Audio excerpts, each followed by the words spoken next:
Smart Rebond en partenariat avec Cegid.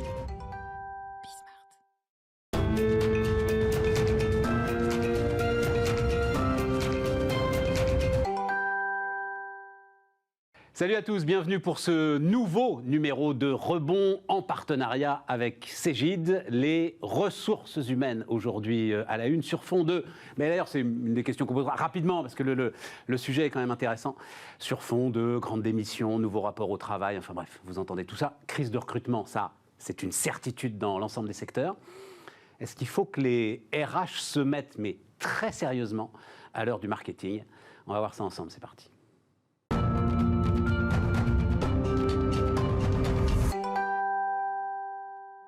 Autour de la table, donc, partenariat avec Cegid. Mohamed, je commence avec vous. Mohamed Zagou, bonjour Mohamed. Bonjour. Responsable marketing donc, des produits RH, on dit RH Capital Management, c'est ça Human Capital. Human Capital Management chez Cegid. Et c'est toi qui as eu cette très bonne idée autour du marketing RH, et puis donc deux DRH. Sylvie Blondel, bonjour Sylvie. Bonjour. DRH donc, de Storm Shield, filiale d'Airbus, une filiale que je ne connais pas. Alors, donc c'est une filiale d'Airbus, effectivement, de la partie cyberdéfense. Ah, oui. Et en fait, on est un éditeur français de solutions de cybersécurité. D'accord.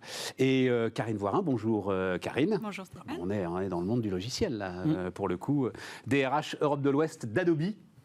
Oui. Tiens, ça me permet de poser une question que je rêve de poser depuis longtemps. Est-ce que chez Adobe en France, on dit Adobe ou on dit Adobe? On dit les deux. Ah, on dit les deux. Ça Bon, marche, il ben voilà. n'y a pas de problème. Alors ça tombe bien sur ce sujet, parce qu'on a un chiffre qui est tombé hier de la DARES. Oui, voilà, c'est ça, de la DARES. 1 million de salariés ont abandonné leur CDI en 6 mois, donc sur les 6 premiers mois de l'année, soit 20% de plus qu'avant l'épidémie, mais c'est des chiffres qui étaient comparables à des fortes années de croissance, 2001 et 2007. Et donc, alors, d'abord, il y a, est-ce que vous-même, vous êtes face à cette bougeotte des salariés? Et question subsidiaire, est-ce que ça va résister à la récession, ou enfin, en tout cas, à la période un peu plus compliquée économiquement qui se profile? Comment est-ce que vous voyez les choses? Alors oui, on a eu des départs. On est à peu près à 20% de turnover. Ah ben voilà, t'es dans voilà, donc on est dans le tempo. Au cost. Mais en même temps, on arrive aussi à recruter. Donc c'est ce qui est rassurant. Vous voyez, par exemple, l'année passée, on a intégré 80 personnes, 80 nouveaux. Donc ça ramène des nouvelles compétences. Mais oui, on a aussi enregistré quelques départs et des départs. Mais on est plutôt sur un taux qui est un peu plus élevé, mais pas explosant non plus. Mais en même temps, ce taux de 20%, enfin, je me souviens, il y avait eu une affaire boursière, même avec Capgemini, l'année dernière. Ce taux de 20% dans le secteur de la tech que vous représentez toutes les deux, il est assez classique. Enfin, j'imagine aussi chez Cegid, c'est pas du tout... C'est pas un taux qui est explosé, en fait. Non, absolument. Karine? Non, nous, on est à peu près autour de 15% en fait, de turnover. On a fait très attention aussi parce qu'on voyait cette grande démission, ce phénomène aux États-Unis. Donc, on a vraiment essayé d'être vigilant et d'avoir un rapport, un dialogue très proche avec nos collaborateurs et vraiment d'être à l'écoute. C'est vraiment le sujet qui nous a occupés pendant ces années Covid et post-Covid. Et Sylvie, de ce que tu entends, enfin, je ne sais pas d'ailleurs, ainsi entre... dans la grande famille Airbus, vous discutez entre vous, etc. Mais du côté de l'industrie, du côté des filiales de maintenance, etc. Alors, je pense que c'est pour tout le monde. Toutes les entreprises font face aux mêmes problématiques, recrutement, pénurie de recrutement, de candidats, de bougeotte, d'envie de bougeotte. Je pense que le Covid a accéléré les choses. Et je suis d'accord. Nous aussi, on a aussi passé beaucoup de temps pendant le Covid à reconnecter les RH aux gens.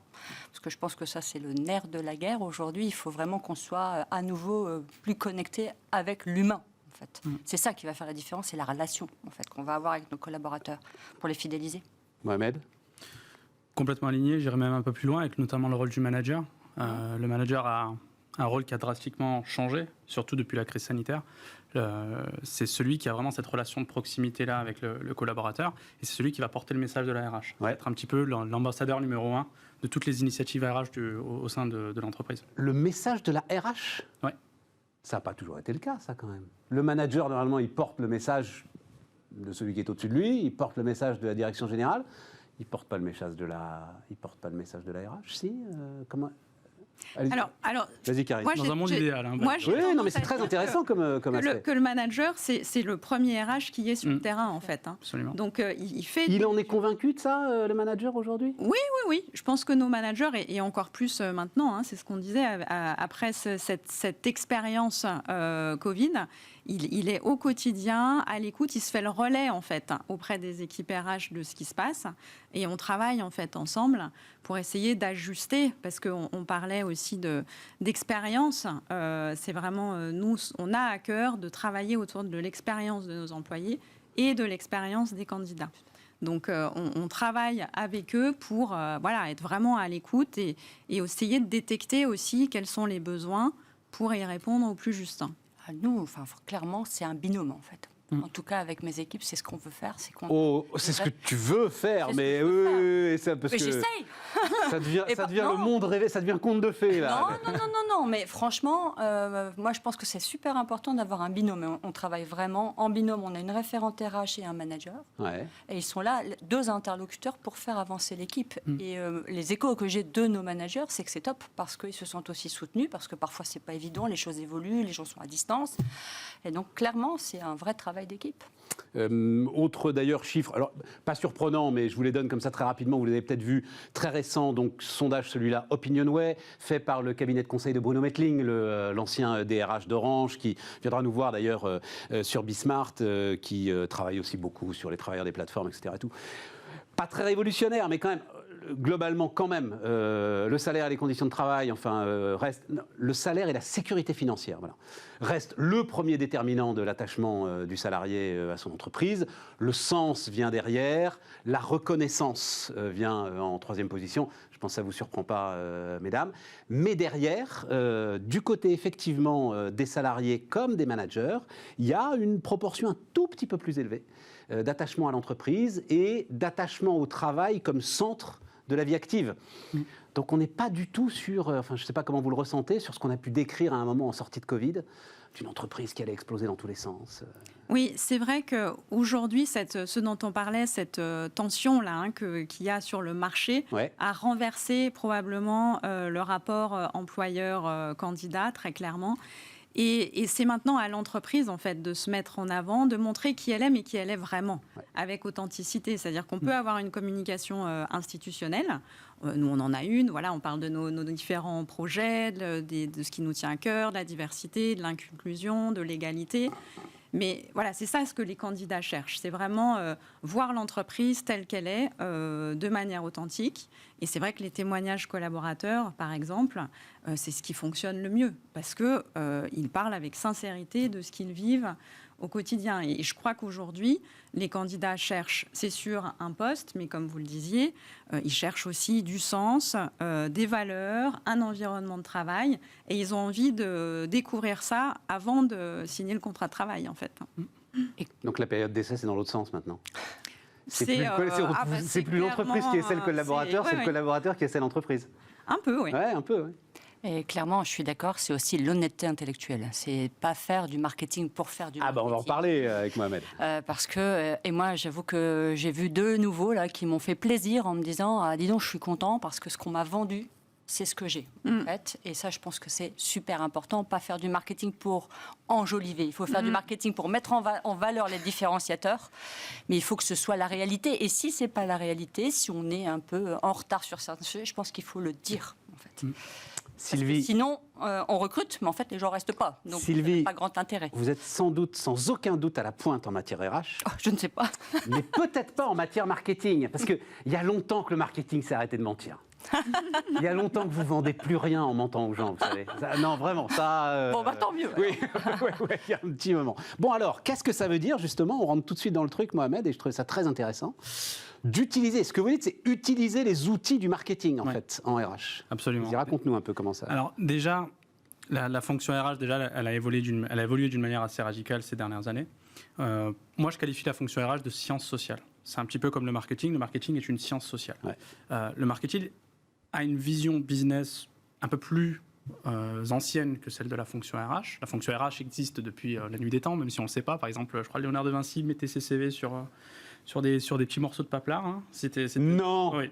Je sais plus où est-ce que j'ai chopé Vous saviez ça, vous Ah non. Mais il y avait la fonction RH, c'est plus de temps. Les pratiques RH existent depuis la nuit des temps. Par exemple, la cooptation des collaborateurs. Il y avait Napoléon qui faisait ça à l'époque pour faire recruter des soldats. Il faisait de la cooptation rémunérée. Donc il y a plein de pratiques RH qui existent, mais ça n'a jamais vraiment été orchestré. Donc la fonction RH a radicalement évolué. Je suis tombé sur une étude qui était vraiment intéressante, qui avait fait une analyse sémantique des postes d'emploi à pourvoir pour les fonctions RH. Et cette fonction-là est passée d'une fonction administrative à une fonction de pilotage. Ouais. Le marketing, c'est la même chose. On est passé d'une fonction très transactionnelle, où l'offre était supérieure à la demande, la demande était supérieure à l'offre, donc il n'y avait pas forcément besoin de faire d'efforts pour vendre ton produit, puisque forcément, il y avait la demande, juste la transaction à gérer. Mais lorsque le rapport de force s'est inversé, forcément, le marketing a dû se réinventer. Et on est passé d'un marketing transactionnel à un marketing plus orienté vers la relation client et ensuite vers l'expérience client. Et aujourd'hui, c'est des terminologies qui sont utilisées auprès de la fonction RH. On est passé d'une fonction RH très administrative, très limite transactionnelle. La boîte a besoin de recruter. Il y a des candidats. On fait le processus administratif d'embauche et le candidat démarre. Aujourd'hui, on est dans un rapport où on parle d'expérience collaborateur. Mais maintenant, on parle d'expérience candidat. Parce que même si ce même candidat n'est plus du tout, ne sera peut-être pas un collaborateur, la fonction RH, par le biais des technologies, par le biais de bonnes pratiques, doit mettre en place des initiatives. Alors attends, on va y aller parce que et puis tu vas encore plus loin, tu parles de funnel, etc. Enfin vraiment ça, les purs les purs termes marketing. Mais d'abord, juste sur cette première partie, comment est-ce que vous analysez le discours de Mohamed? Vous êtes d'accord? Ah oui. Pour moi, l'image employeur, en fait, c'est deux choses. C'est l'expérience candidat, hein, tu l'as dit tout à l'heure, et l'expérience collaborateur. Je pense que l'expérience collaborateur nous aide à marketiser l'expérience candidat. C'est quand même eux qui en parlent le mieux, mais oui, les deux sont extrêmement liés et je pense que c'est même lié à l'image corporate de la boîte. En fait, donc en fait, c'est tout un travail qui doit être commun entre nos équipes marketing et les équipes RH. Donc il faut qu'on travaille à un socle commun. Comment ça se matérialise, cette expérience candidat? Enfin, concrètement, est-ce que tu peux nous décrire quelques éléments qui matérialisent le fait parce que expérience employée ou etc. On voit bien la façon de expérience candidat, c'est quand même beaucoup plus compliqué. Alors l'expérience candidat, c'est typiquement en fait comment on recrute, quel process on utilise, est-ce qu'on est has-been dans nos process de recrutement. Par exemple, un candidat aujourd'hui, il ne veut plus. Avant, on avait un process RH relativement administratif où on passait par la case RH, on faisait des entretiens formels, etc. Aujourd'hui, nous, en fait, notre première étape en entretien RH, elle dure 20 minutes. On fait un premier screening et on passe tout de suite à l'opérationnel. Parce que le candidat, en fait, il veut être appâté, en tout cas dans nos métiers, sur des aspects techniques, tout de suite être dans le vif du sujet. Donc le process recrutement, en lui-même déjà, c'est une expérience candidat. D'accord. Karine? Oui, de notre côté, on essaye de faire en sorte que cette expérience candidat soit bonne et soit une bonne expérience quelle que soit l'issue, en fait. C'est-à-dire qu'on essaye de faire en sorte qu'il y ait un suivi qui soit régulier entre le recruteur et le candidat, qui puisse le tenir au courant des personnes qu'il ou elle va rencontrer. Et puis, à la fin, il y en a systématiquement une enquête de satisfaction sur le parcours candidat, quelle que soit l'issue, qu'il soit recruté ou non. On essaye de voir qu'est-ce que vous avez apprécié ou moins apprécié dans le parcours candidat. Donc, on ajuste. Et le candidat remplit l'enquête même s'il n'a pas été recruté? Un peu moins, c'est sûr. Mais on a ça dépend aussi de qui vient le fait du non-recrutement. Voilà, on a aussi, on passe des coups de fil pour savoir comment s'est passée l'expérience. Et puis on essaye surtout d'apporter du feedback. C'est-à-dire que si on donne une réponse négative à un candidat, on essaye de faire en sorte qu'il reparte avec quelque chose quand même de cette expérience. Mais ça, c'est quand même beaucoup plus de temps. En fait, tout ce que vous décrivez là sont des trucs quand même qui sont très chronophages. Et c'est pour ça des équipes RH dont j'ai pas l'impression qu'elles aient été massivement augmentées. C'est pour ça qu'il faut se connecter. Il faut avoir des outils qui nous enlèvent toutes nos non-valeurs ajoutées.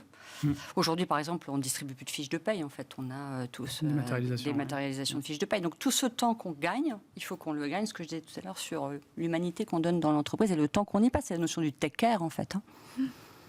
Elle vient de faire ton boulot, là. Je deviens bonne. Remarquable. Là, tu as 20 secondes, là, on plaisante. En fait, ce que j'entends, c'est des pratiques marketing qui sont dans un contexte RH, très clairement. Le marketing est aussi passé par une phase d'automatisation des processus marketing. On n'est plus le porte-à-porte manuel, on n'est plus vers le phoning manuel. Aujourd'hui, on automatise la génération de leads. Pour moi, l'expérience candidat, ça passe aussi par ça. C'est une forme d'automatisation de la génération de leads. Le lead marketing est en fait une candidature parce que tu aménages ton site carrière comme un site marchand au final. Tu mets une belle proposition de valeur collaborateur, tu parles des valeurs de l'entreprise, tu aménages le site avec ton branding, ta communication, ton image de marque. Donc la génération de leads, c'est aussi de la génération de candidats. Donc très clairement, c'est des pratiques marketing qui sont transposées dans un univers RH. Aujourd'hui, c'est pas forcément pris en compte parce que le marketing garde toujours un peu cette connotation un peu sulfureuse. Mais elles l'ont dit d'ailleurs. Hein. Oui. Ah, c'est vachement intéressant. Mais voilà. Après, ce qu'il faut savoir du marketing, moi je pourrais en parler pendant des heures, mais je vais pas le faire. C'est, pardonnez-moi le terme, c'est une science bâtarde. C'est-à-dire, c'est une science qui a un mélange de stratégie, qui a un mélange de communication, qui a un mélange de neurosciences, qui a un mélange de pas mal de choses. La fonction RH, c'est littéralement la même chose. C'est un mélange de stratégie, parce qu'on parle de stratégie RH. C'est un mélange de tactique, parce qu'il y a également des tactiques RH. Donc la stratégie est un ensemble de tactiques. Donc il y a énormément de similitudes. Et je pense qu'aujourd'hui, la fonction RH, elle arrive à un stade de maturité où elle commence à orchestrer l'ensemble de ces actions-là. Avant, c'était un ensemble de tactiques qui n'étaient pas toujours coordonnées. Aujourd'hui, on parle d'une réflexion stratégique RH qui consiste à coordonner ce genre d'initiative dans le cadre d'un objectif, on va dire, qui est allé sur une année, voire plusieurs années. Donc c'est copier-coller du marketing. Donc si vous voulez travailler dans mon équipe, tu recrutes. Vous voulez recruter, si vous voulez changer de métier. À mon avis, elles sont trop chères. Et vice-versa. Vice-versa. Et vice-versa, on recrute aussi. L'image de marque employeur, c'est l'image de marque tout court. Il y avait beaucoup d'entreprises qui ne portaient pas forcément d'attention à leur image de marque. Tu as raison. Par contre, il y avait beaucoup de gestionnaires RH ou de directeurs RH qui prenaient énormément d'attention à l'image de marque de l'employabilité de la compagnie. Donc, il y a des pratiques qui se partagent finalement. Et moi, j'ai la chance d'être dans les deux. Donc, ça, c'est plutôt cool. Commentaire ? Non, c'est votre site RH comme un site marchand. Moi, je sais qu'il n'y a pas grand-chose qui me heurte un tout petit peu en matière de progression d'entreprise, mais là, ça me fait non, c'est quand même pas tout à fait la même chose. Enfin, au fond de moi, il y a quand même quelque chose comme ça. Il y a même du référencement de job, de site carrière. Donc il y a un système de référencement. Tu vois, le moment arrive quand est-ce qu'on me colle un code barre pour assurer la visibilité de en fait, nous, on a un site, évidemment, qui présente l'entreprise, qui présente les valeurs, ce sur quoi on travaille. On a même une page qui explique, en fait, tous les avantages et tous les bénéfices. Donc, un candidat peut, sans avoir besoin d'avoir la conversation avec le recruteur, peut avoir accès à ce type d'informations. Karine, est-ce que c'est marketé ? Est-ce que c'est ça ? Parce que j'en ai vu, moi, des pages, effectivement, employeurs et tout. Ça reste, le style n'est pas le style que... Je pense que ce qui est très important, c'est ce que je disais tout à l'heure, c'est vraiment la transparence et l'authenticité. C'est-à-dire ce qu'on met sur les pages, et c'est ce que tu disais tout à l'heure, on doit retrouver vraiment ce qui se passe et la réalité qu'il y a à l'intérieur de l'entreprise. On ne peut pas tromper sur un site internet. Tu ne peux pas tromper, mais tu peux marketer. C'est-à-dire tu peux quand même l'écrire plus ou moins bien. Tu peux l'écrire avec plus ou moins d'impact, plus ou moins efficacement. Quand même. Et ça, c'est quand même un métier de marketeur, quoi. Oui, marketing n'est pas mensonge. Oui, voilà, c'est ça. Mais c'est plus marketer dans le sens où mettre en avant. C'est mettre en avant. On met en avant, on met un effort particulier sur ça. C'est se distinguer, en fait. C'est se distinguer et se valoriser sans se survaloriser. En fait, c'est trouver le bon niveau. Voilà. Mais je pense aussi à tous ces dispositifs aujourd'hui des autorités autour du name and shame. Et on l'a vu, ça avait commencé avec les délais de paiement. Je me souviens d'ailleurs très très bien, je ne sais pas, mais la première fois que la DGCCRF a fait du name and shame public sur les délais de paiement, malheureusement Airbus était dedans, et je me souviens de la réaction. Notamment les syndicats d'Airbus, c'est pas possible, on n'a pas le droit, etc. Et donc là, ça va maintenant se multiplier avec la loi RIC-1, etc., sur les équilibres hommes-femmes, sur l'égalité salariale. Et ça, c'est des choses qui deviendront en fait inacceptables. Vous ne pourrez plus tolérer même en termes de puissance de recrutement derrière, d'être dans ces palmarès qui vont se multiplier, palmarès de... Je vais appeler ça comme ça, palmarès de la honte. Enfin, c'est quelque chose auquel vous réfléchissez aussi? Alors, c'est des choses qui sont compliquées dans nos métiers, puisque, par exemple, nous, notre indice homme-femme, évidemment, enfin, femme-homme, on dit d'ailleurs, on le sort, on est à 90 sur 100, donc c'est pas mal. C'est même plus que pas mal, surtout dans un métier comme le nôtre. Enfin, moi, je rêve d'avoir 50% de femmes dans mes équipes. Bien sûr. J'en ai 15%. On fait des actions. Moi, je suis investie dans des associations pour faire venir les femmes dans le métier de la tech. Je pense qu'il y a un vrai boulot aussi de nos hommes politiques et de la prise en compte dans l'éducation, en fait, de la diversité. Tout à fait. Parce que là, je rame beaucoup pour convaincre que dans les écoles, il faut commencer tout petit, en fait, pour démystifier nos métiers de geeks, avec tous les préjugés qu'on peut avoir derrière. Donc, l'entreprise a une responsabilité, oui. Mais je pense que la vraie responsabilité, elle est encore plus en amont sur des sujets comme cela. Mais ce que je voulais dire, sur le handicap. Non, mais je suis d'accord. Mais ce que je voulais dire, c'est que ça va être encore plus compliqué une fois qu'on est dans un monde du marketing et du RH totalement. Ça va être encore plus compliqué de gérer l'ensemble de ces injonctions. Ah oui, et c'est vrai que c'est déjà compliqué. Mais on y travaille, en fait. On y travaille sur l'inclusion, sur la parité, etc. Ce sont vraiment des sujets qui, aujourd'hui, sont au cœur de notre activité journalière. Un mot, Mohamed, dans l'éditeur Cégide, est-ce que dans la façon dont les systèmes RH sont montés, vous prenez en compte ce que tu viens de décrire, c'est-à-dire donner des outils marketing aussi, en fait, aux RH qui travaillent avec vos outils? Absolument. Déjà, le facteur réglementaire et légal dans l'industrie du HCM, il est très important. Ouais, on est régi par le légal. On ne peut pas faire n'importe quoi avec les technologies qu'on vend. Et effectivement, on essaie de fournir un écosystème technologique, justement, qui va permettre au RH de mieux orchestrer ce genre d'initiative. Tout à l'heure, quand je parlais de la génération de leads, entre guillemets, de candidats, et que je parlais de la promotion des sites carrières, il y a des technologies qui permettent justement de mettre à disposition des entreprises un aménagement personnalisable du site carrière, par exemple. Donc, on essaie de réfléchir à notre écosystème technologique de sorte à répondre à ces nouveaux besoins, en automatisation notamment, parce que vous avez parlé tout à l'heure de la difficulté justement à gérer pas mal de tâches, pas mal de choses qui sont assez chronophages et pas assez de monde pour le faire. Tout à fait. L'objectif justement de Cégide, en tout cas d'un point de vue technologique, c'est d'automatiser un maximum de tâches chronophages pour la RH pour qu'elle puisse se focaliser sur toutes les problématiques que vous aviez pu mentionner en termes d'image de marque employeur, de rétention des collaborateurs, d'attractivité de l'entreprise, etc. Donc c'est un peu ça l'objectif. C'est un nouveau métier ? Moi, je dirais que c'est une continuité, en fait, du métier. Voilà, la fonction RH, c'est ce que tu disais, Mohamed, est en train d'évoluer. On est passé d'une fonction très administrative à une fonction beaucoup plus stratégique de pilotage. Donc, c'est l'évolution, en fait, naturelle. Et moi, je trouve que ça va plutôt dans le bon sens, en fait. Merci, mesdames. Merci. Merci. Mohamed, tu restes avec nous et, comme on le fait à chaque fois, une start-up sur la data RH. Vous allez voir ça.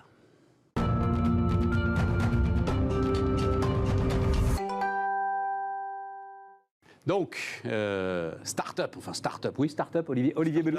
Start-up. Je ne lancerai pas le débat sur c'est quoi la définition d'une start-up. Olivier Bellucci, donc cofondateur, non mais en l'occurrence là oui on est dedans parce que on est sur de la tech, de Monitor, alors Monitor O et puis HR, donc H muet. Exploiter la puissance de la data RH. Raconte-nous un petit peu ce que tu fais et à quoi ça sert. Monitor, c'est un outil de veille concurrentielle et marché qui capitalise sur la data RH et notamment les offres d'emploi que l'on peut trouver sur les différents sites de recrutement. Et en fait, ces analyses permettent à nos clients d'augmenter la performance de leurs offres d'emploi. On établit leurs forces et faiblesses en matière de visibilité, attractivité, marketing RH, vous en avez beaucoup parlé, oui, absolument, pour qu'ils puissent se démarquer de la concurrence et toujours avoir un positionnement qui est aligné avec le marché. Aujourd'hui, on travaille avec plusieurs dizaines d'entreprises en France, notamment des ETI et grands comptes, comme OVH, Ikea ou même la SNCF. Et en moyenne, on arrive à obtenir plus 37% de candidatures qualifiées sur leurs offres d'emploi. Alors, j'ai pas tout compris, faut m'en dire un petit peu plus. C'est quoi? Donc, allez, on prend, tu t'as dit OVH, Ikea, SNCF. Okay. Allez, on va prendre Ikea. Voilà, allez, allons-y. Donc, en quoi? Tu screens la concurrence pour Ikea, des offres d'emploi qui sont faites. C'est ça. Dans quoi? Zone de chalandise, réseaux sociaux, sur l'ensemble des supports? Réseaux sociaux, les sites de recrutement comme LinkedIn, Indeed ou Glassdoor sont nos principales sources de données. on récupère les offres d'emploi de leurs concurrents et on analyse les performances de leur campagne par rapport à ces entreprises. Mais comment tu peux analyser les performances de leur campagne? Tu sais pas s'ils recrutent ou s'ils recrutent pas, les concurrents. On peut analyser si le contenu de l'annonce est à la hauteur du marché avec les packages salariaux, les D'accord. avantages en nature. D'accord. Sur LinkedIn, on a accès aux candidatures des concurrents, donc on peut comparer si leurs annonces sont plus attractives en termes de candidature. On peut analyser aussi s'ils sont positionnés sur les bons médias, avec le bon message, les bons intitulés de poste. Et tout ça, mis bout à bout, ça permet de comprendre si leur stratégie de recrutement est alignée avec ce qui se fait et avec les meilleures pratiques. C'est vraiment du marketing. C'est du marketing. Je vous l'enlève. C'est vraiment du marketing. Là, on est sur de la veille concurrentielle pure. Clairement, on est sur de la veille. C'est un peu ce que j'expliquais tout à l'heure sur l'aménagement du site carrière.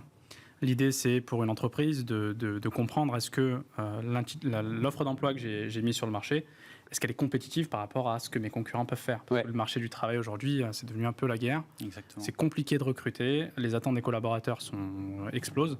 Du coup, c'est important justement, je pense, d'avoir ce genre d'outils pour les RH. Et comme on l'a vu avec les intervenantes de tout à l'heure, automatiser des tâches. Alors voilà, c'est ça. Compliquées. C'est-à-dire que ça tourne tout seul. Ouais. Tout seul. Il y a une plateforme qui récupère la donnée automatiquement et qui la nettoie pour pouvoir réaliser des analyses automatisées. On a juste à rentrer certains filtres, le métier recherché, la localisation, et toutes les analyses sortent instantanément.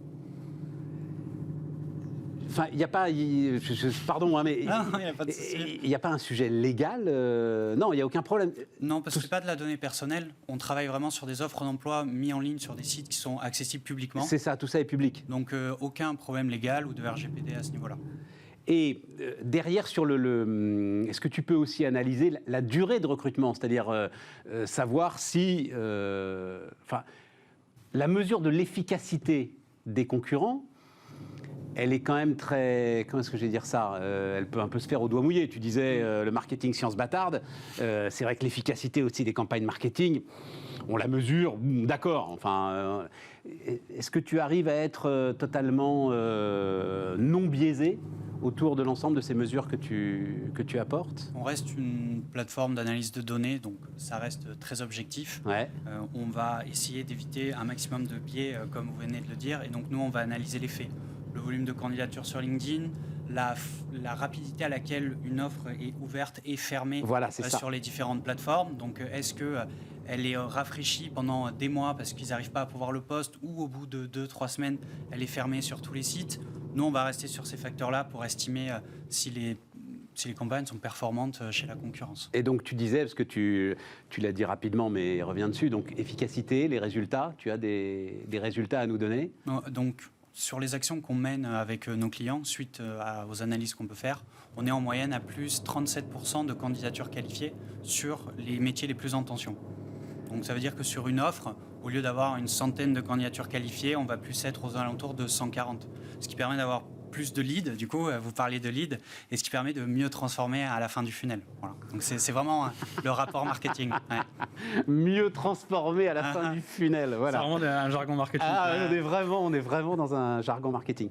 Et qu'est-ce qui vous intéresse, vous? C'est-à-dire que Cegid, vos outils se marient à ce que peut faire, par exemple, Monitor? On n'a pas vraiment d'outils de benchmark des offres d'emploi concurrentielles, mais effectivement, vous regardez ce qu'ils font. Exactement. Voilà. Enfin, l'idée, c'est de justement, sans mauvais jeu de mots, monitorer. Ouais. Monitor.